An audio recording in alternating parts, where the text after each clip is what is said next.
আৰম্ভ কৰিছো দেই, কথা নাপাতিব। শ্ৰদ্ধেয় সংবাদকৰ্মীসকল, আপোনালোক সকলোকে নতুন বছৰৰ শুভেচ্ছা জ্ঞাপন কৰিছো। আপোনালোকৰ উপৰিও সকলো সংবাদকৰ্মী আৰু সকলো সংবাদ গোষ্ঠীৰ মালিক পক্ষ মেনেজমেণ্টৰ কাৰণেও আমি ৰাইজৰ দলৰ তৰফৰ পৰা শুভেচ্ছা জ্ঞাপন কৰিছো, নতুন বছৰৰ শুভেচ্ছা জ্ঞাপন কৰিছো। আৰু সমগ্ৰ অসমবাসী ৰাইজলেও আমি নতুন বছৰৰ 2025ৰ শুভেচ্ছা জ্ঞাপন কৰিছো। এইখন 2025 চনৰ ৰাইজৰ দলৰ প্ৰথমখন সংবাদমেল। গতিকে এই সংবাদমেলৰ জৰিয়তে আমি সমগ্ৰ অসমবাসী ৰাইজক আমাৰ নতুন বছৰৰ কাৰণে শুভেচ্ছা জ্ঞাপন কৰিছো, সেৱা জনাইছো, উল্লেখ জনাইছো আৰু অসমবাসী ৰাইজকো অনুৰোধ জনাইছো যাতে ৰাইজৰ দলৰ প্ৰতি তেখেতসকলে আশীৰ্বাদ প্ৰদান কৰে, আমাৰ প্ৰতি আশীৰ্বাদ প্ৰদান কৰে। আজিৰ যিখন সংবাদমেল, এই সংবাদমেলখনৰ বিষয়বস্তু হ'ল অসমৰ অৰ্থনীতি। যোৱা 1 জানুৱাৰী তাৰিখৰ দিনা অসমৰ মাননীয় মুখ্যমন্ত্ৰী হিমন্ত বিশ্ব শৰ্মা ডাঙৰীয়াই অসমৰ সকলো সংবাদ মাধ্যমৰ জ্যেষ্ঠ সম্পাদকসকল আৰু সাংবাদিকসকলৰ সন্মুখত অসমৰ অৰ্থনীতি সম্পৰ্কে যি বক্তব্য প্ৰদান কৰিছিলে, সেই বক্তব্যৰ ভুল তথ্যখিনি আঙুলিয়াই দিবৰ কাৰণে, সেই বক্তব্যত হোৱা গণ্ডগোলীয়া কথাখিনি স্পষ্টত দেখুৱাই দিবৰ কাৰণে আৰু অসমৰ মুখ্যমন্ত্ৰীয়ে কোৱা মিছা কথাখিনি অসমৰ ৰাইজৰ সন্মুখত উন্মুক্ত কৰি দিবৰ কাৰণে আজিৰ এই সংবাদমেলখন আমি আয়োজন কৰিছো। আমি প্ৰথমতে কৈ লওঁ যে আমাৰ এই সংবাদমেলত আমি যিখিনি তথ্য ব্যৱহাৰ কৰিছো সেইখিনি আহিছে handbook of statistics on Indian states 2023-24 reserve bank of ইণ্ডিয়াৰ পৰা। মই আকৌ কৈছো যে আজিৰ সংবাদমেলত আমি যিখিনি তথ্য ব্যৱহাৰ কৰিছো এইখিনি হ'ল ৰিজাৰ্ভ বেংক অফ ইণ্ডিয়াৰ তথ্য, handbook of statistics on Indian states 2023-24 কৰি আমি আজি আপোনালোকৰ সন্মুখত আমাৰ বক্তব্য দাঙি ধৰিম। গতিকে কোনোবাই যদি কিবা চেলেঞ্জ কৰিবলৈ হয় তেতিয়াহ'লে চেলেঞ্জ কৰিব লাগিব RBIক। আৰু আপোনালোকক লগতে এইটো কথাও কৈ থওঁ যে আমি বাকী যিখিনি তথ্য যোগান ধৰিছো এইখিনি যোগান ধৰিছো economic advisory council to the PM, prime minister economic advisory কাউন্সিলৰ ছেপ্টেম্বৰ 2024ৰ relative economic performances of Indian state 1960-61 to 2024-24ৰ 23-24ৰ যিখন prime minister advisory council, economic advisory council, তেওঁলোকৰ যি ৰিপৰ্ট তাৰ ওপৰত ভিত্তি কৰি আমি ইয়াত তথ্যখিনি দাঙি ধৰিছো। গতিকে মই আকৌ ক'লো যে আজি কোৱা তথ্যখিনি ৰিজাৰ্ভ বেংক অফ ইণ্ডিয়াৰ পৰা সংগ্ৰহ কৰা হৈছে। আজি কোৱা তথ্যখিনি prime minister advisory council to the economic advisory council to the prime minister তাৰ পৰা সংগ্ৰহ কৰা হৈছে। আৰু এই তথ্যৰ ভিত্তিত অসমৰ আটাইতকৈ যশস্বী কেইবাজনো ইকনমিষ্টৰ লগত কথা পাতি ইয়াত আমি গোটেই তথ্যবিলাকৰ পৰা ইয়াত কিছু সংকলন কৰিছো, তথ্যবিলাকৰ পৰা সাৰমৰ্মবিলাক ইয়ালৈ আনিছো আৰু অংক কৰি দেখুৱাইছো যে অসমৰ অৰ্থনীতিৰ প্ৰকৃত ছবিখন কেনেকুৱা, অসমৰ অৰ্থনীতিৰ প্ৰকৃত ছবিখন। আমাৰ প্ৰথম কথাটো হ'ল আমি কৰা অধ্যয়নৰ পৰা প্ৰথম যিটো তথ্য ওলাই আহিছে সেই তথ্যটো হ'ল তৰুণ গগৈ চৰকাৰৰ তৃতীয় কাৰ্যকাল 2011ৰ পৰা 2016 সেই কাৰ্যকালত GDP স্থিৰ মূল্যত কনষ্টেণ্ট প্ৰাইচত গড় বৃদ্ধিৰ হাৰ আছিল 7.6% আৰু ঋণ বৃদ্ধিৰ হাৰ আছিল 10.9%। মই এটা কাৰ্যকালকে আপোনালোকক দেখুৱাই যাম। তৰুণ গগৈ চৰকাৰৰ কাৰ্যকালত অসমৰ GDP বা GSDP কনষ্টেণ্ট প্ৰাইচত স্থিৰ মূল্যত গড় বৃদ্ধি 5 বছৰত আছিলে 7.6%, আৰু ঋণ বৃদ্ধিৰ হাৰ আছিল 10.9%। ঋণ বৃদ্ধি, ধাৰ লোৱাৰ যিটো বৃদ্ধি সেইটো আছিলে 10.9%। সৰ্বানন্দ সোণোৱালৰ কাৰ্যকালত 2021 পৰা 2016 পৰা 2021 লৈকে এই সময়খিনিত সৰ্বানন্দ সোণোৱালৰ চৰকাৰৰ কাৰ্যকালত জিডিপিৰ কনষ্টেণ্ট প্ৰাইচত গড় বৃদ্ধিৰ হাৰ আছিল 5.4। এইটো কোভিডৰ সময়খিনিক লৈ সেইকাৰণে জিডিপিৰ গড় বৃদ্ধিৰ হাৰটো কমি গৈছিলে কাৰণ কোভিডৰ সময়খিনি পৰিছিলে আৰু ঋণ বৃদ্ধিৰ হাৰ আছিল 16.6 16.6। 3 নম্বৰ হিমন্ত বিশ্ব শৰ্মা চৰকাৰৰ 3 বছৰীয়া কাৰ্যকালত জিডিপিৰ কনষ্টেণ্ট প্ৰাইচৰ স্থিৰ মূল্যত গড় বৃদ্ধিৰ হাৰ আছিল 8.8 আৰু ঋণ বৃদ্ধিৰ হাৰ হলগৈ 19। আৰু আটাইতকৈ ডাঙৰ উদ্বেগৰ বিষয়টো হল জিডিপি অনুপাতে ঋণৰ হাৰ। 2019 চন পৰ্যন্ত অসমৰ জিডিপি স্থিৰ মূল্যৰ অনুপাতে ঋণৰ হাৰ আছিল 20 পৰা 25%, কিন্তু বৰ্তমান হিমন্ত বিশ্ব শৰ্মা চৰকাৰৰ দিনত জিডিপি অনুপাতে ঋণৰ হাৰ হলগৈ 48%। তো মই সিনপসিসটো বা সাৰাংশটো কৈ দিলো। আকৌ এবাৰ তুলনা কৰি দিছো। তৰুণ গগৈ চৰকাৰৰ কাৰ্যকালত জিডিপিৰ বৃদ্ধিৰ হাৰ আছিল 7.6, সৰ্বানন্দ সোণোৱালৰ কাৰ্যকালত জিডিপিৰ গড় বৃদ্ধিৰ হাৰ আছিল 5.4, কোভিড কাল আছিলে কাৰণে, আৰু হিমন্ত বিশ্ব শৰ্মা চৰকাৰৰ কাৰ্যকালত জিডিপিৰ কনষ্টেণ্ট প্ৰাইচত গড় বৃদ্ধিৰ হাৰ আছিল 8.8। অৰ্থাৎ তৰুণ গগৈ চৰকাৰৰ কাৰ্যকালতকৈ হিমন্ত বিশ্ব শৰ্মা চৰকাৰৰ কাৰ্যকালৰ আপোনাৰ জিডিপিৰ গড় বৃদ্ধিৰ হাৰ সামান্য বেছি আছিলে, 1% বেছি আছিলে, কিন্তু ঋণৰ বৃদ্ধিৰ হাৰ 9% বেছি আছিলে। 9% বেছি, 9% নহয় 8% বেছি। তৰুণ গগৈ চৰকাৰৰ কাৰ্যকালত ঋণ বৃদ্ধিৰ হাৰ 10.9, সৰ্বানন্দ সোণোৱালৰ কাৰ্যকালত ঋণ বৃদ্ধিৰ হাৰ 16.6 আৰু হিমন্ত বিশ্ব শৰ্মা চৰকাৰৰ কাৰ্যকালত ঋণ বৃদ্ধিৰ হাৰ 19%। অৰ্থাৎ হিমন্ত বিশ্ব শৰ্মা চৰকাৰৰ কাৰ্যকালত ঋণ বৃদ্ধিৰ হাৰ তৰুণ গগৈ চৰকাৰৰ কাৰ্যকালতকৈ 8% বাঢ়িছে, ঋণ বৃদ্ধিৰ হাৰ বাঢ়িছে, আৰু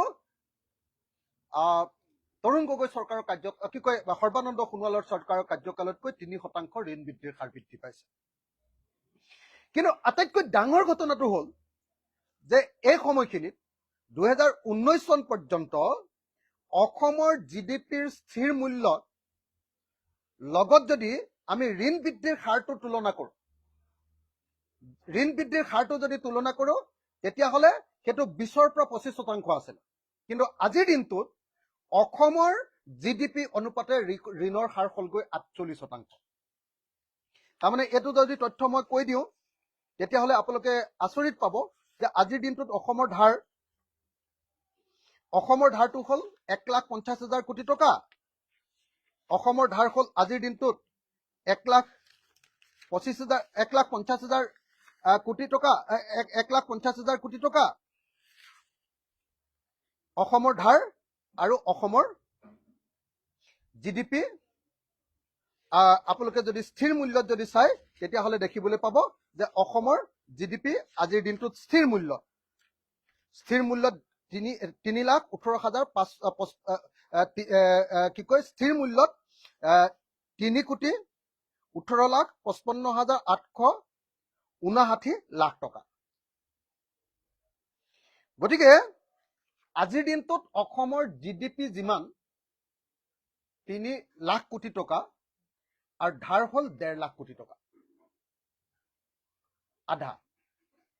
আধাতকে অলপ কম, সেইকাৰণে আমি 48%। তাৰমানে জিডিপি গোটেই বছৰটোৰ ইনকাম যিমান, আমাৰ উৎপাদন যিমান 3 লাখ কোটি টকা,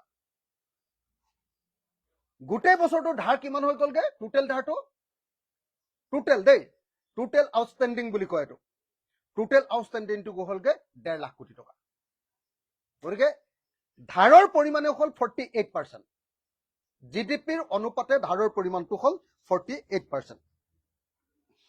মই কৈছোৱে যে ৰিজাৰ্ভ বেংকৰ পৰা আমি এই তথ্য লৈছো, আৰু ৰিজাৰ্ভ বেংকৰ পৰা যি তথ্য লৈছো এই তথ্যৰ সম্পূৰ্ণ তালিকা ইকনমিষ্ট বিলাকৰ লগত বহি লৈ, অসমৰ আটাইতকৈ গুৰুত্বপূৰ্ণ ইকনমিষ্ট বিলাকৰ লগত বহি লৈ এই তালিকা সম্পূৰ্ণ কৰিছো, আৰু তাৰ সম্পূৰ্ণ সোৰ্স সহকাৰে ক'ৰ পৰা এইবিলাক লৈছো আৰু কেনেকৈ কৰিছো তাৰ সম্পূৰ্ণ কেলকুলেশ্যন সহকাৰে আপোনালোকৰ সন্মুখত হিমন্ত বিশ্ব শৰ্মা চৰকাৰৰ কাৰ্যকাল, তৰুণ গগৈ চৰকাৰৰ তৃতীয় কাৰ্যকাল আৰু সৰ্বানন্দ সোণোৱালৰ 5 বছৰীয়া কাৰ্যকাল, এই তিনিটা কাৰ্যকালৰ সম্পূৰ্ণ অসমৰ অৰ্থনীতিৰ ৰূপৰেখা মানে কি দিছো আমি?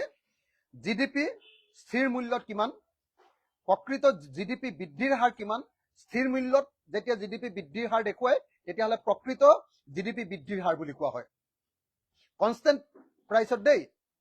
অসমৰ সৰ্বমুঠ ঋণৰ পৰিমাণ কিমান কোটি টকাত দেখুৱাইছো, ৰাজ্যৰ ঋণ বৃদ্ধিৰ হাৰ কিমান এইটো দেখুৱাইছো, আৰু জিডিপিৰ তুলনাত ঋণ বৃদ্ধিৰ হাৰ কিমান এইটো এটা এটাকে আপোনালোকৰ সন্মুখত আমি হিমন্ত বিশ্ব শৰ্মা চৰকাৰৰ সম্পূৰ্ণ মানে এক্সৰে কৰি দিছো, 100% এক্সৰে কৰি দিছো। তৰুণ গগৈ চৰকাৰৰ তৃতীয়টো কাৰ্যকালৰ এক্সৰে, অৰ্থনীতিৰ এক্সৰে, সৰ্বানন্দ সোণোৱালৰ 5 বছৰীয়া কাৰ্যকালৰ অৰ্থনীতিৰ এক্সৰে, আৰু হিমন্ত বিশ্ব শৰ্মাৰ 3 বছৰীয়া কাৰ্যকালৰ অৰ্থনীতিৰ এক্সৰে সম্পূৰ্ণ কৰি দিয়াৰ পাছত এটা প্ৰমাণিত হৈছে যে হিমন্ত বিশ্ব শৰ্মাৰ চৰকাৰৰ কাৰ্যকালত জিডিপিৰ বৃদ্ধিৰ হাৰ যদিও সামান্য বেছি তৰুণ গগৈ চৰকাৰৰ কাৰ্যকালতকৈ বা সৰ্বানন্দ সোণোৱালৰ চৰকাৰৰ কাৰ্যকালতকৈ, কিন্তু হিমন্ত বিশ্ব শৰ্মা চৰকাৰৰ কাৰ্যকালত ঋণ বৃদ্ধিৰ হাৰ ইমান বেছি যে সেইটোৱে সৰ্বকালৰ অভিলেখ ভংগ কৰি জিডিপি বৃদ্ধিৰ হাৰক একেবাৰে অৰ্থহীনত পৰিণত কৰি পেলাইছে। আৰু আটাইতকৈ ডাঙৰ তথ্যটো এইটোৱে যে অসমত আজিৰ দিনটোত এবছৰত যিমান জিডিপি ইনকাম কৰে, জিএছডিপি বুলি কয়, গ্ৰছ ষ্টেট ডমেষ্টিক প্ৰডাক্ট, সেই টোটেল যিমান টকা আমি উপাৰ্জন কৰো গোটেই ৰাজ্যখনে, তাৰ আধাই এতিয়া আমাৰ ধাৰ, তাৰ আধাই হ'ল আমাৰ টোটেল ধাৰ, 48% আমাৰ ধাৰ আছে। গতিকে মই ভাবো যে আজিৰ দিনটোত অসমৰ প্ৰকৃত অৰ্থত আজিৰ দিনটোত অসমৰ অৰ্থনৈতিক অৱস্থা এইটো। এতিয়া আমি ভাৰতবৰ্ষৰ প্ৰধানমন্ত্ৰীৰ কাৰ্যালয়ত, ভাৰতবৰ্ষৰ প্ৰধানমন্ত্ৰীৰ ইকনমিক এডভাইজাৰে দিয়া তথ্য অনুসৰি ৰাষ্ট্ৰীয় মুঠ ঘৰুৱা উৎপাদনত ৰাজ্যসমূহৰ অংশ,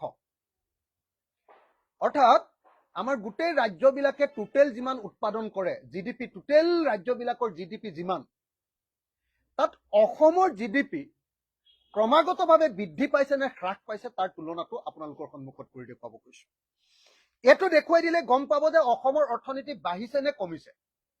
আচল তথ্য দেই।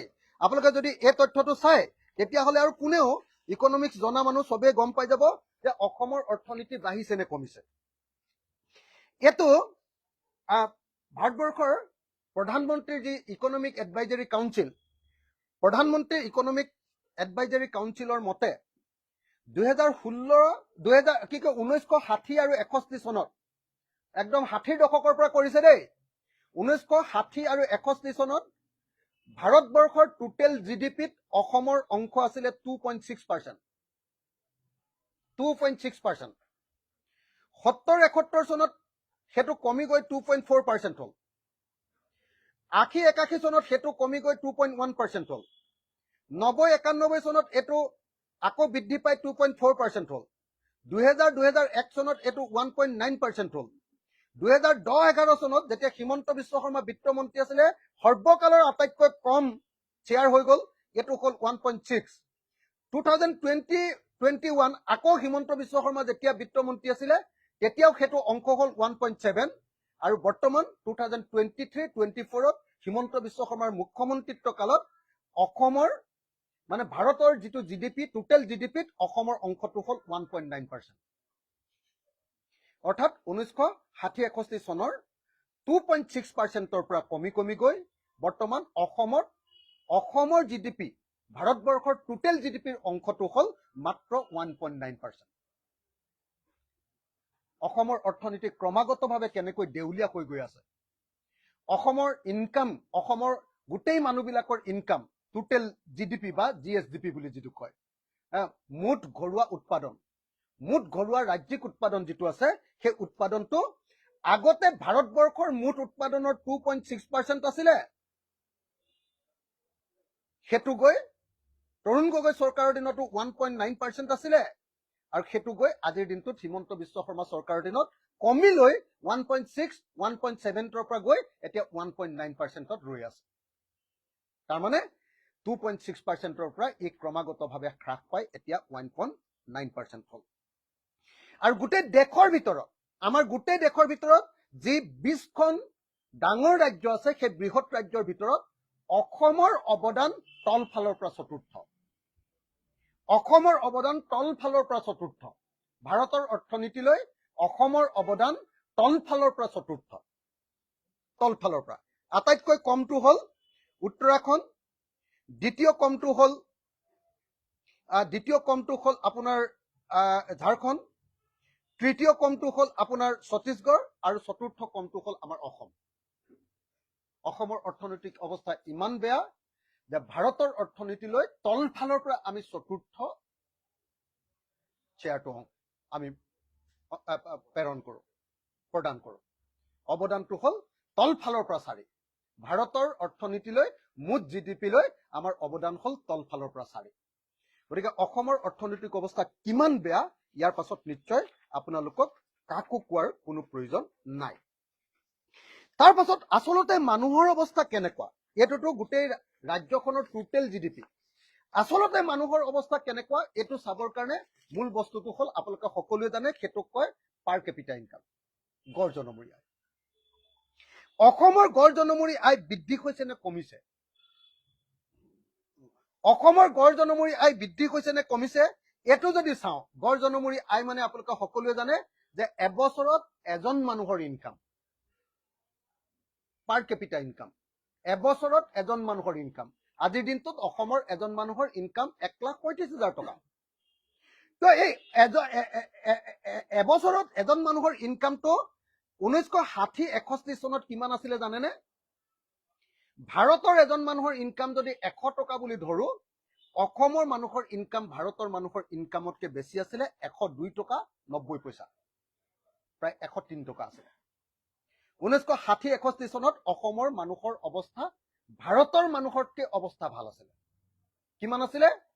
103 টকা। 70-80ত 184.5 টকা হ'ল। 80-81ত হ'লগে 70.2 টকা। 100 টকাত 70.2 টকা। 90-91ত অসমৰ ইনকাম ভাৰতৰ 100 টকাৰ ভিতৰত 75.5। 2000-2001ত 64.7, 2010-11ত 61.2, 2020-21ত 68.3, আৰু বৰ্তমান 2023-24ত হ'ল 73.7। তাৰমানে আজিৰ দিনটোত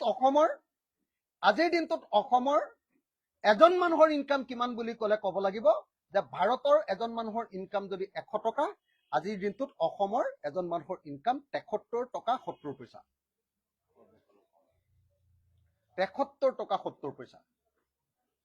অৰ্থাৎ আমি ভাৰতৰ মানুহৰ গড় আয়তকৈ আমি প্ৰায় কিমান 26% আমি এতিয়াও পইচা 26.5 টকা আমি কমকে উপাৰ্জন কৰোঁ।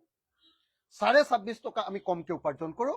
আৰু এই ক্ষেত্ৰত গোটেই ভাৰতৰ ভিতৰত কম উপাৰ্জন কৰা ৰাজ্যৰ ভিতৰত অসম হ'ল 5 নম্বৰ তলৰ পৰা। অসম কমকে উৎপাদন কৰা, কমকে আয় থকা মানুহ, মানে মোৰ ইনকাম 1,35,000 টকা বুলি দেখুৱাইছে নহয় এবছৰত, মই তলফালৰ পৰা 5 নম্বৰত আছো ভাৰতৰ ভিতৰত।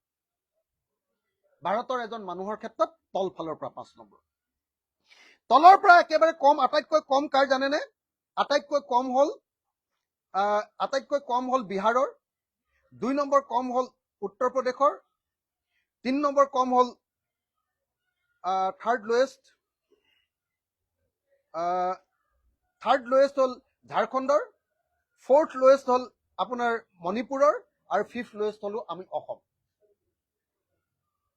এইটো আমাৰ অসমৰ অৱস্থা। তো এইটো আমাৰ অসমৰ অৱস্থা। আজিৰ দিনটোত আমাৰ অসমে ভাৰতৰ মানুহে যেতিয়া 100 টকা ইনকাম কৰে, আমাৰ অসমৰ মানুহে আজিৰ দিনটোত 73.7 টকাহে ইনকাম কৰে। 73.7 টকাহে ইনকাম কৰোঁ। আমি 26 টকা কমকে ইনকাম কৰোঁ। 26.3 টকা, হা, 26.3 টকা, 26 টকা 30 পইচা আমি কমকে ইনকাম কৰোঁ। তেতিয়াহ'লে আমি এইটো তথ্য আপোনালোকৰ সন্মুখত দাঙি ধৰাৰ পাছত বোধহয় এতিয়া আৰু ক'বলৈ বাকী নিশ্চয় নাই, আপোনালোকক কাকো নিশ্চয় এতিয়া আৰু কোৱাৰ কোনো প্ৰয়োজন নাই যে ৰিজাৰ্ভ বেংকৰ তথ্য অনুসৰি আমাৰ জিডিপিৰ গ্ৰোথ ৰেট যেনেকৈ কম, ঠিক তেনেকৈ আমাৰ ঋণৰ বৃদ্ধিৰ হাৰ ইমান বেছি যে আমাৰ মুঠ জিডিপি, অসমৰ এবছৰৰ মুঠ জিডিপিৰ 48% এতিয়া আমি ঋণ গ্ৰহণ কৰি থাকো। এনেকৈ ইমানকৈ ঋণ গ্ৰহণ কৰাৰ কাৰণে আপোনালোকে সকলোৱে জানে যে অসমৰ মুখ্যমন্ত্ৰীয়ে কৈ আছে যে ঋণ সেইসকলকহে দিয়ে যিসকলৰ টকা থাকে। আপোনালোকে সকলোৱে জানে যে মই এখন ছেকেণ্ড হেণ্ড গাড়ী কিনিছো অসম বিধানসভাৰ পৰা 20 লাখ টকা লোন লৈ। 20 লাখ টকাৰ ঋণ লোৱাৰ কাৰণে মই 28 লাখ বা 30 লাখ টকা ঘূৰাই দিব লাগিব 5 বছৰৰ ভিতৰত। যদি মোৰ হাতত নিজৰ টকা থাকিলেহেঁতেন তেতিয়াহ'লে মই 20 লাখ টকা লোন লৈ 20 লাখ টকাই গাড়ীত খৰচ কৰিলোহেঁতেন আৰু বেছি টকা খৰচ কৰাৰ কোনো প্ৰয়োজন নাছিলে। সেইকাৰণে আমাৰ কবি, আমি LP স্কুলত পঢ়িছিলো, কবি বলদেৱ মহন্তৰ কবি কাৰ সুখ নাই, এই কবিতাটো কি বুলি পঢ়িছিলো? সুখ নাই ক'তো ধৰুৱাৰ, অনুমাত্ৰ সুখ নাই চিৰ ৰোগীয়াৰ। পিছৰখিনি চাগে গাই থাকি বৰ প্ৰয়োজনে নাই, গাই দিওঁ। মোৰ ক্ষেত্ৰত খাতে এইটো, সুখ নাই যিটো সদা গোচৰত ফুৰে, গোটেই কেছৰ ওপৰত কেছ মোৰ ওপৰত লাগি আছে, সেইটো মানুহকো সুখ নাই বুলি কৈছে। সুখ নাই যিটো সদা গোচৰত ফুৰে, মাতৃৰ অসুখ যদি পুত্ৰ থাকে দূৰে। চাব দেই, কাৰ সুখ নাই? অসমৰ মানুহৰ এইকাৰণেই সুখ নাই। অসমৰ মানুহ এইকাৰণেই অস্থিৰ, অসমৰ মানুহৰ অৱস্থা এইকাৰণেই বেয়া। কেলে? বলদেৱ মহন্ত ডাঙৰীয়াই কৈছে। বলদেৱ মহন্তই কি কৈছে? কাৰ সুখ নাই কবিতাটোত কৈছে, সুখ নাই ক'তো ধৰুৱাৰ, অনুমাত্ৰ সুখ নাই চিৰ ৰোগীয়াৰ। ইয়াৰ বিপৰীতে কিন্তু আমাৰ হিমন্ত বিশ্ব শৰ্মা ডাঙৰীয়া, তেখেত আকৌ চাৰ্বাক দৰ্শনত বিশ্বাস কৰে। তেখেতে ধাৰ কৰি ঘিউ মৌ খোৱাৰ ফিলচফি দৰ্শনত বিশ্বাস কৰে। তেখেতৰ ফিলচফি, তেখেতৰ দৰ্শনটোৰ নাম যাৱৎ জীবেদ সুখং জীবেদ ঋণং কিতা ধৃতং ঘৃতং পিবেদ। চাৰ্বাক, যিমান দিন জীয়াই থাকা সুখেৰে জীয়াই থাকা, ধাৰ লৈ হলেও ঘিউ খাবলৈ নেৰিবা। অসমৰ মুখ্যমন্ত্ৰীয়ে অসমৰ জিডিপিৰ 48% ধাৰ লৈছে। এইটো অসমৰ ইতিহাসৰ নোহোৱা নোপোজা ঘটনা। অসমৰ ইতিহাসত সৰ্বোচ্চ ধাৰ লৈছিলে 20 পৰা 25%লৈকে। এতিয়া ধাৰ লৈছে 48%, জিডিপিৰ 48%। জিডিপিৰ 48% ধাৰ লোৱাৰ পাছতো অসমৰ মুখ্যমন্ত্ৰীয়ে কৈছে যে আমি সুখী, বিজেপি চৰকাৰ সুখী। কিন্তু কবি বলদেৱ মহন্তই কৈছে সুখ নাই ক'তো ধৰুৱাৰ, অনুমাত্ৰ সুখ নাই চিৰ ৰোগীয়াৰ। এতিয়া আমি কাক বিশ্বাস কৰোঁ? আপোনালোকে নিজে কথাটো এবাৰ বিবেচনা কৰি চাওক। মই আকৌ কৈছো যে অসমৰ যদি ঋণৰ পৰিমাণটো আপোনালোকে চাই, সুখ নাই ক'তো ধৰুৱাৰ, আমাৰ ধৰুৱাৰ পৰিমাণটো কিমান জানেনে? স্বাধীনতাৰ পৰা তৰুণ গগৈ চৰকাৰৰ শেষৰ বছৰটোলৈকে 1947 চনৰ পৰা 2016ৰ 31 মাৰ্চলৈকে অসমৰ মুঠ ধাৰ আছিলে 41,964 কোটি টকা। সৰ্বানন্দ সোণোৱাল চৰকাৰৰ 5 বছৰ 2016ৰ পৰা 2021লৈকে 5 বছৰৰ ধাৰ হলগৈ 47,745 কোটি টকা। আৰু হিমন্ত বিশ্ব শৰ্মা চৰকাৰৰ 3 বছৰৰ, ইয়াৰ পাছৰখিনি লোৱাই নাই দেই আমি, 31 মাৰ্চলৈকে। 1 এপ্ৰিল 2021ৰ পৰা 31 মাৰ্চ 2024লৈকে 3 বছৰৰ ঢাল 61,191 কোটি টকা। অৰ্থাৎ 69 বছৰত অসমে তৰুণ গগৈ চৰকাৰৰ দিনলৈকে 69 বছৰত স্বাধীনতাৰ 69 বছৰত ধাৰ লৈছিলে 42,000 কোটি টকা, 41,964 কোটি টকা।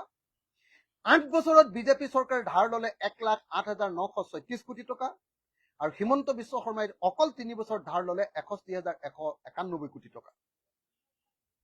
আৰু আজিৰ দিনটোত অসমৰ ধাৰ হলগৈ, আজিৰ দিনটোত নহয় যে 31 মাৰ্চলৈকে, ইয়াৰ পাছত আৰু 25,000 কোটি টকা ধাৰ ল'ম বুলি কৈছিলে, 25,000 লৈ ললে চাগে, সেই 25,000টো যোগ কৰা নাই।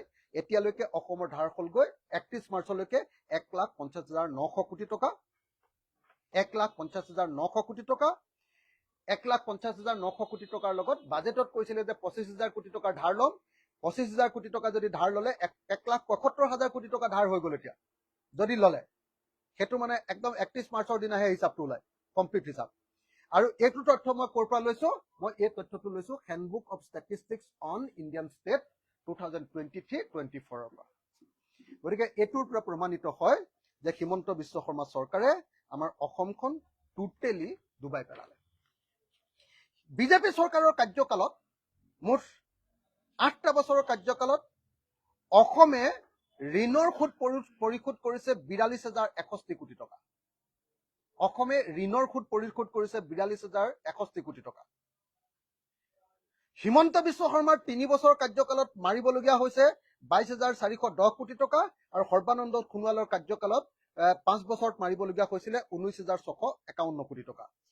আৰু তৰুণ গগৈ চৰকাৰৰ 15 বছৰৰ কাৰ্যকালত ধাৰ মাৰিবলগীয়া হৈছিলে 26,369 কোটি টকা। আপোনালোকে চাবে দেই, 3 বছৰত হিমন্ত বিশ্ব শৰ্মাই মাৰিবলগীয়া হৈছে 22,410 কোটি টকা। 15 বছৰত তৰুণ গগৈ ডাঙৰীয়াই মাৰিবলগীয়া হৈছিলে 26,369 কোটি টকা, যিহেতু তৰুণ গগৈ চৰকাৰৰ কাৰ্যকালৰ ধাৰৰ পৰিমাণটো কম আছিল। এতিয়া হিমন্ত বিশ্ব শৰ্মাই যোৱা 1 জানুৱাৰী তাৰিখৰ দিনা আৰু কেইটামান মিছা কথা ক'লে। মিছা কথাটো কি ক'লে? যে আমি 2014 চনলৈকে যিমান ধাৰ আছিলে ধাৰবিলাক মাৰি শেষ কৰি দিলো বুলি ক'লে তৰুণ গগৈ চৰকাৰৰ দিনলৈ। এইটো একেবাৰে মিছা কথা। আজিৰ দিনটোত অসমৰ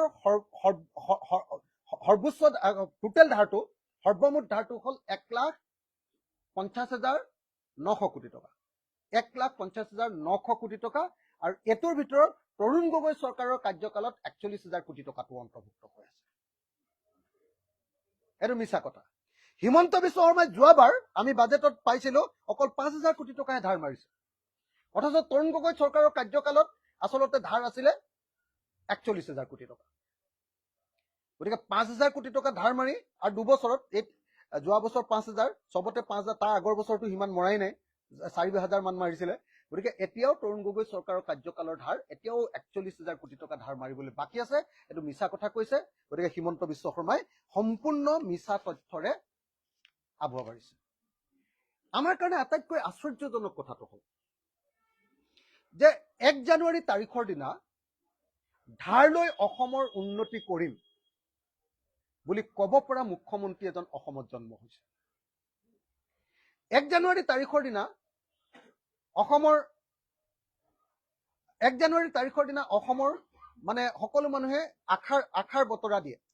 1 জানুৱাৰী তাৰিখৰ দিনা 1 জানুৱাৰী তাৰিখৰ দিনা পজিটিভ কথা কয়। হিমন্ত বিশ্ব শৰ্মাই 1 জানুৱাৰী তাৰিখৰ দিনা গোটেই বছৰটোৰ কাৰণে অসমীয়া মানুহৰ মানে কি কৰিলে, গোটেই অসমীয়া মানুহৰ মানে সম্পৰ্কে আটাইতকৈ বেয়া কথাটো কৈ দিলে যে এই বছৰত আমি ধাৰ লৈ উন্নতি কৰিম। গোটেই মানে বছৰটোৰ কাৰণে বেয়া কৰি পেলালে। 1 জানুৱাৰী তাৰিখৰ দিনাই মুখ্যমন্ত্ৰীজনে মিছা কথা কৈ অৰ্থনীতিৰ এখন ফুলাম ছবি দাঙি ধৰি আৰু অৰ্থনীতিৰ কেইবাটাও মিছা কথা কৈ ধাৰৰ পৰিমাণটো কমাই আৰু তৰুণ গগৈ চৰকাৰৰ দিনৰ ধাৰবিলাক সকলো মাৰিলো বুলি মিছা কথা কৈ সম্পূৰ্ণৰূপে অসমৰ মানুহক আভুৱা ভৰা আমি দেখিবলৈ পালো। গতিকে আজিৰ দিনটোত ইয়াৰ পৰা নিশ্চয় আপোনালোকে অনুমান কৰিব পাৰিলে, মই অসমৰ মুখ্যমন্ত্ৰীক চেলেঞ্জ কৰিছো, প্ৰত্যাহ্বান জনাইছো, যদি মুখ্যমন্ত্ৰীৰ সৎ সাহস আছে এখন ৰাজহুৱা ঠাইত তেখেতে অসমৰ অৰ্থনীতিৰ ফুলাম ছবিখন দাঙি ধৰক, আৰু আমি ৰাইজৰ দলৰ হৈ তেখেতৰ প্ৰত্যেকটো প্ৰশ্নৰ উত্তৰ দিবলৈ সাজু আছো। আৰু যদি তেখেতে ভয় কৰে তেতিয়াহ'লে বেলেগ ঠাইত নহয়, তেখেতৰ নিজৰ টিভি চেনেল নিউজ লাইফতে এই প্ৰত্যাহ্বান গ্ৰহণ কৰক। মোক মাত্ৰ 1 ঘণ্টা বা 2 ঘণ্টাৰ কাৰণে তেখেতে মাতক, তেখেত সন্মুখত থাকক, আমি সন্মুখত থাকিম, আৰু নিউজ লাইফৰ তেখেতৰ নিজৰ মালিকৰ কৰ্মচাৰী থাকিব, নিউজ লাইফৰ এংকৰ নিজৰ কৰ্মচাৰী থাকিব। তেওঁলোকৰ সন্মুখত আমি অসমৰ মুখ্যমন্ত্ৰীক এটাকৈ অসমৰ অৰ্থনীতিৰ আচল ছবিখন তুলি ধৰিম, কেনেকৈ অসমৰ অৰ্থনীতি হিমন্ত বিশ্ব শৰ্মা চৰকাৰৰ দিনত সঁচাকে অধোগতি হৈছে। মই আকৌ কলো 2.6% অৱদান আছিলে ভাৰতৰ অৰ্থনীতিলৈ, সেইটো গৈ 1.9%লৈ অৱনমিত হ'ল। আপোনালোকে নিশ্চয় দেখিলে, আপোনালোকে নিশ্চয় লক্ষ্য কৰিলে। যি সময়ত আমি ভাৰতৰ এজন মানুহৰ ইনকাম যেতিয়া 100 টকা আছিলে, আমাৰ ইনকাম আছিলে 103 টকা, 60-61। এতিয়া আমাৰ ইনকাম 73 টকা, ভাৰতৰ মানুহ এজনৰ ইনকাম 100 টকা হ'ল। আমাৰ কিমান কমি গ'ল আপোনালোকে নিজে ভাবি লওক। ইয়াৰ পাছত যদি কোনোবা মানুহে কয় যে ঋণ লৈ আমি জিডিপি বৃদ্ধি কৰিম, তেতিয়াহ'লে এইটো এটা সাংঘাতিক ধৰণৰ ভয়াৱহ কথা। আৰু এটা কথা মই আপোনালোকৰ সন্মুখত এটা মিথ এটা আপোনালোকৰ সন্মুখত উন্মুক্ত কৰি থৈ যাওঁ। সেইটো হ'ল সদায় মুখ্যমন্ত্ৰীয়ে কয় যে পাঞ্জাৱত সমান আমাৰ জিডিপি হ'ব, জিএছডিপি বুলি কয় দেই, ষ্টেটৰ হ'লে জিএছডিপি বুলি কয়, তেখেতে জিডিপি বুলিয়ে কয়। পাঞ্জাৱৰ সমান আমাৰ তেখেতে কৈছে যে কি কয় মুঠ ঘৰুৱা উৎপাদন হ'ব, জিডিপি হ'ব। আৰে পাঞ্জাৱৰ সমান এইকাৰণে কৈছে যে পাঞ্জাৱৰ অৰ্থনীতি ক্ৰমাগতভাৱে গ্ৰীণ ৰিভলিউচনৰ পাছত একদম ভিতৰিয়ে থৈ পাঞ্জাৱৰ জিডিপি সদায় কমি আহি আজিৰ দিনটোত অসমতকৈ অলপহে বেছিকৈ ওপৰত আছে। তেখেতে কিন্তু পাঞ্জাৱৰ লগত থকা হাৰিয়ানাখনৰ কথা কোৱা নাই, তাতকেও সৰু ৰাজ্য দিল্লীখনৰ কথাও কোৱা নাই, বা কেৰেলাৰ কথাও কোৱা নাই। যিবিলাক ৰাজ্যৰ অৰ্থনৈতিক অৱস্থা ভাল হৈ গৈছে তেওঁলোকৰ কথা কোৱা নাই। যিখন ৰাজ্যৰ অৰ্থনৈতিক অৱস্থা বেয়া হৈছে, সকলোৱে জানে যে গ্ৰীণ ৰিভলিউচনটো ফেইল কৰাৰ পাছত পাঞ্জাৱৰ অৰ্থনৈতিক অৱস্থা ডিটৰিয়েট কৰিছে, তললৈ নামি আহিছে। সেই অধনমিত যি অৰ্থনীতি, সেই অৰ্থনীতিৰ লগত তুলনা কৰিবৰ কাৰণে তেওঁ সদায় পাঞ্জাৱৰ উদাহৰণ দিয়ে। আপোনালোকে কথাটো বুজি পালে নহয়, ধৰিব পাৰিলে নহয় জানো? এই কথাটো মই আপোনালোকৰ সন্মুখত আজি তুলি ধৰিলো। ইয়াৰ পাছত যদি আপোনালোকৰ কিবা প্ৰশ্ন আছে, যিকোনো প্ৰশ্নৰ উত্তৰ দিবৰ কাৰণে আমি প্ৰস্তুত। আজিৰ দিনটোত অসমৰ এজন মানুহৰ গড় জনমূৰি আয় 1,35,787 টকা, 1,35,787 টকা। আৰু গোৱাৰ এজন মানুহৰ গড় জনমূৰি আয় 6,74,684 টকা। আৰু ছিকিমৰ গড় জনমূৰি আয় 5,87,743 টকা, 5,87,743 টকা। আমি তলফালৰ পৰা 5 নম্বৰ, দিল্লীৰ গড় জনমূৰি আয় 4,61,910 টকা, আৰু আমাৰ গড় জনমূৰি আয় 1,35,787 টকা। আজিৰ দিনটোত অসমৰ নিবনুৱাৰ সংখ্যা 32 লাখ। আজিৰ দিনটোত অসমৰ নিবনুৱাৰ সংখ্যা 32 লাখ। সেইকাৰণে যোৱাবাৰ বাজেট অধিৱেশনত অসমৰ মুখ্যমন্ত্ৰীয়ে কৈছিলে, মই যেতিয়া কলো যে আপুনিতো অসমৰ নিবনুৱা সংখ্যা 23 লাখ আছে বুলি 16 চনত কৈছিলে, আপুনি আৰু সৰ্বানন্দ সোণোৱালে, আৰু বিজেপি চৰকাৰ হলে 23 লাখ নিবনুৱা নাইকিয়া কৰি দিম বুলি কৈছিলে। এতিয়া আমি ইকনমিক চাৰ্ভেত দেখিলো আপোনালোকৰ চৰকাৰে আমাৰ বাজেটৰ সন্মুখত ইকনমিক চাৰ্ভেত দিয়া তথ্যত দেখুৱালে যে 32 লাখ নিবনুৱাৰ ৰেজিষ্টাৰ, অৰ্থাৎ 23 লাখৰ পৰা আপোনালোকৰ নিবনুৱাৰ সংখ্যা বাঢ়ি গৈ 32 লাখ হ'ল। হিমন্ত বিশ্ব শৰ্মাই তাৰ উত্তৰ দিওঁতে ক'লে যে এইটো এনে বেছিকে দেখুৱাইছে, আমি এই সংখ্যাটো কমাই দিম। তাৰমানে যেনেকৈ ভাৰতবৰ্ষৰ ভিতৰতে আপুনি সকলোৱে জানে যে নেশ্যনেল ক্ৰাইম ব্যুৰৰ ৰিপৰ্টত অসম ভাৰতৰ ভিতৰত আটাইতকৈ অপৰাধী ৰাজ্যৰূপে আছিল। এতিয়া ভাৰতৰ ক্ৰাইম ব্যুৰৰ ৰিপৰ্টত অসমৰ স্থানটো অকণ ভাল হৈছে এইকাৰণে যে অসমত এতিয়া গোচৰবিলাকৰ ৰেজিষ্টাৰ কৰিবলৈ নিদিয়ে। তাৰ কাৰণে অসমৰ মুখ্যমন্ত্ৰীয়ে ডিজিপিক লৈ 3বাৰ এছপি বিলাকৰ বৈঠক পাতিছে। 3বাৰ এছপি বিলাকৰ বৈঠক পাতি কৈছে যে কোনো কেছে তোমালোকে ৰেজিষ্টাৰ নকৰিবা যেতিয়ালৈকে কেছটো ৰেজিষ্টাৰ কৰিব লাগে বুলি মুখ্যমন্ত্ৰীৰ পৰা ফোন নাযায়।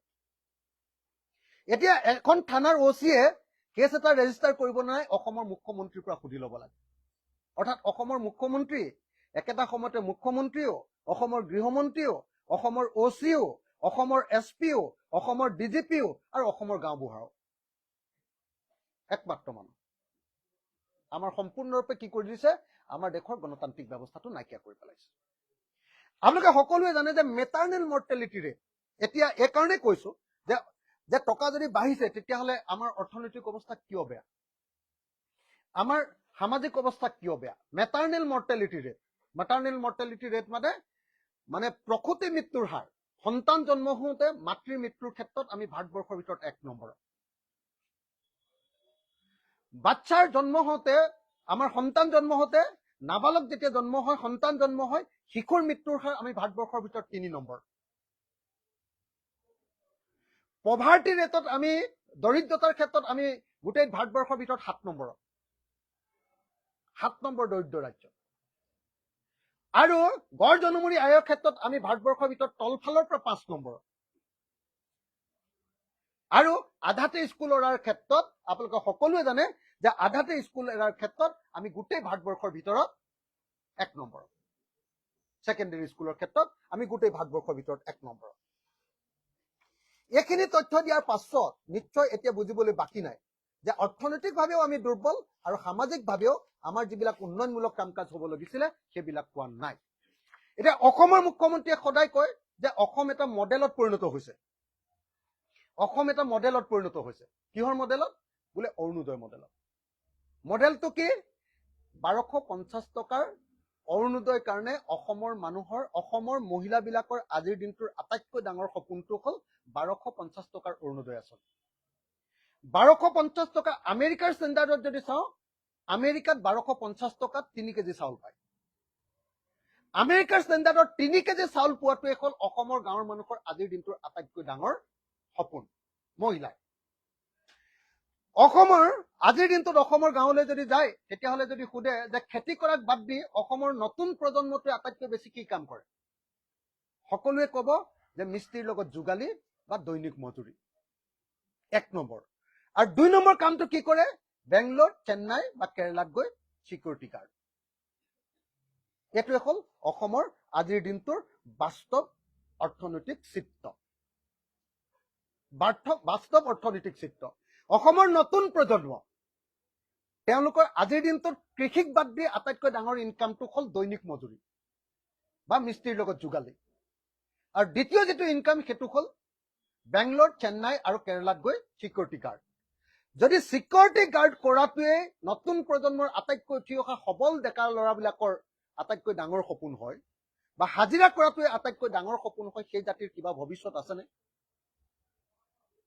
আজি অসমৰ মানুহে আজিৰ দিনটোত খেতি কৰিবৰ কাৰণে আজিৰ দিনটোতো বছৰকত এবাৰ খেতি কৰে, আৰু আজিৰ দিনটোতো অসমীয়া, আজিৰ দিনটোতো আমি সকলোৱে জানো যে ভেকুলী বিয়া পতা জাতি। অসমীয়া আজিৰ দিনটো ভেকুলী বিয়া পতাৰ জাতি। এতিয়াও আমি কঠীয়া পাৰিবৰ কাৰণে আকাশৰ পিনে চাই থাকো। কোনোফালে আমাৰ ডেভেলপমেণ্ট ক'তো নাই। 1% জলসিঞ্চনো চৰকাৰে যোগান ধৰিব পৰা নাই।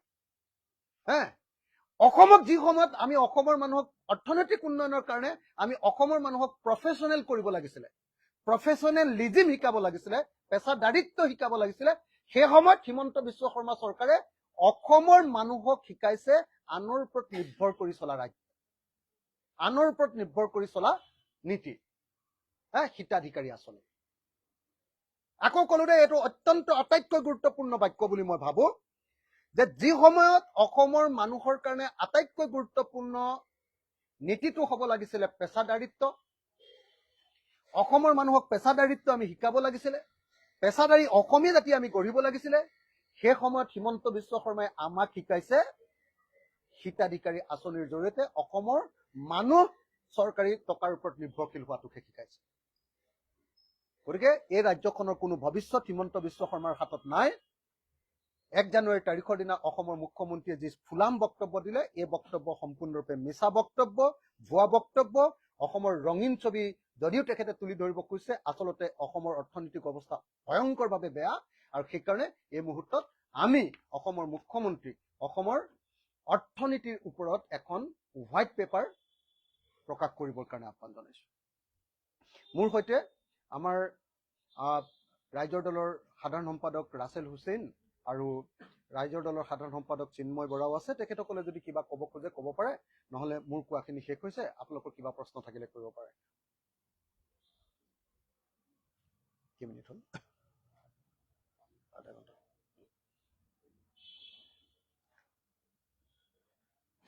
হ'ব, থেংক ইউ।